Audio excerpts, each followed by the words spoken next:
जेको मामिलो आहे हिन नौजवान शहीद जो ऐं उन सां गॾु वरी जंहिं जंहिं तरीक़े सां ॾींहं ॾींहं गुज़रंदा था वञनि त जेको डिस्कोर्स डेवलप थिए थो उहो ॾाढो तशवीशनाक आहे।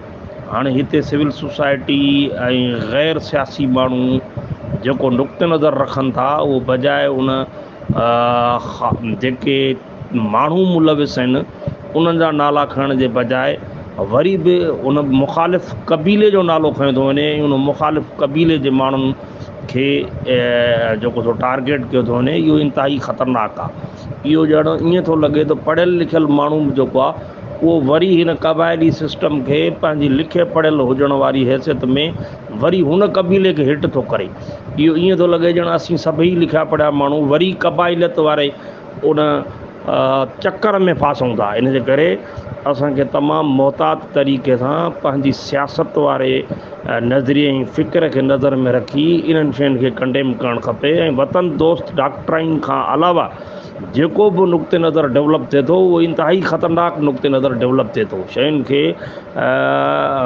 इन हंगामा ख़ैज़ बुनियादनि ते वठण जे बजाए तमामु पेचीदा संजीदा ऐं गौर फ़िक्र खां सवाइ का बि पोस्ट असांखे न रखणु खपे।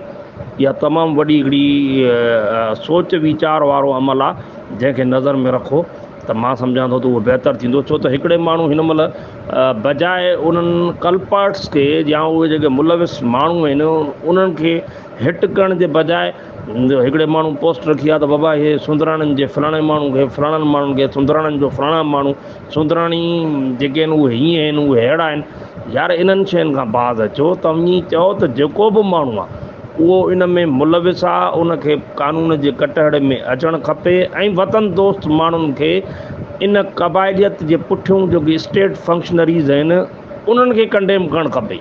हिते त अजीब क़िस्म जो डिस्कोर्स डेवलप थिए थो जेको मूंखे त तमामु ॾुखाईंदड़ ऐं हिकिड़ो अजीब सूरत हाल ॾांहुं असां वञूं पिया। इन जे करे पाण खे तमामु सोच वीचार सां शयूं अॻिते वधाइणु खपनि। Thank U very much.